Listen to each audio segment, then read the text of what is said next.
گولی چلی ہے یقیناً یہاں، اس گولی کا حساب دینا ہوگا، خون بہا ہے یہاں، اس خون کا حساب دینا ہوگا، لوگ گمشدہ ہیں، لوگ زخمی ہیں، جو FIR کرانے جاتا ہے اس کے گھر پہ دھاوا بول دیا جاتا ہے، اس کے بچوں کو، بیٹوں کو اٹھا لیا جاتا ہے کہ ہم نے تو بالکل یہ واضح کر دیا تھا دوسری نشست کے دوران کہ اگلی نشست تب ہوگی جب ہم عمران خان صاحب سے مل سکیں گے، پوری مذاکراتی ٹیم جو ہے ایسے ماحول میں ملے جہاں ہم کھل کر بات کر سکیں، آگے کیا لائے عمل اختیار کرنا ہے اس پہ مشاورت ہو سکے، ہدایات لے سکیں۔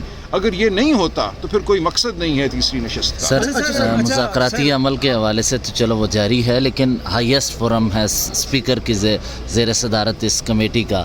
PTI نے آج ایک درخواست دی اپنے وکیل کے ذریعے، ہمیں ملاقات کی اجازت دیجیے، ہم وکلاء کی ملاقات کو سسپینڈ کیا جائے، اس کے بجائے ان کو وہ موقع دے دیا جائے۔ آپ اتنے کمزور جگہ پہ کیوں لیگل وہ سٹینڈ لے رہے ہیں جہاں پہ ہائیسٹ فورم پہ حکومت نے؟ ایوب صاحب، اسد کیسر صاحب بارہا اسپیکر صاحب سے رابطہ کر چکے ہیں، ان کو یاد دلا چکے ہیں کہ پچھلی نشست میں یہ طے ہوا تھا کہ ہماری ملاقات ہوگی، بلکہ حکومتی ارکان نے یہ کہا ایک نہیں آپ روز ملاقات کیا کیجیے۔